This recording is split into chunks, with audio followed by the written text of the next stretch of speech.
கிருஷ்ண என்னாச்சு, எங்க போனா ஒண்ணுமே தெரியல. ரொம்ப பயமா இருக்கு மகேஸ்வரி. அவனுக்கு ஒண்ணும் ஆகாதுடி. ஏதோ பயத்துல அங்க இருந்து போயிருக்கான். கண்டுபிடிச்சிடலாம், பயப்படாத. அவன் சின்ன பையன், தனியா எங்கேயாவது போய் மாட்டிட்டு தவிச்சுட்டு நிப்பான். ஐயோ, இன்னும் நான் அவனை எவ்வளவு கஷ்டப்படுத்த போறேன்னு தெரியல. இப்ப நான் அவனை எங்கடி போய் தேடுறது? இப்பதான் நீ ரொம்ப பொறுமையா இருக்கணும். நல்லா யோசி, அவன் எங்க போக சான்ஸ் இருக்கு?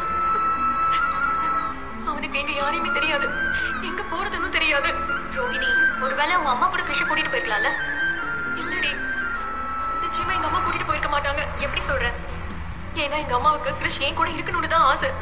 அதுதான் அவன் லைஃப்க்கு கரெக்டா இருக்கும்னு நினைச்சாங்க. நான் அவன் இந்த ஸ்கூல்ல சேர்த்தப்ப கூட ஸ்கூலுக்கு வெளியில வந்து என்ன பார்த்தாங்கல்ல.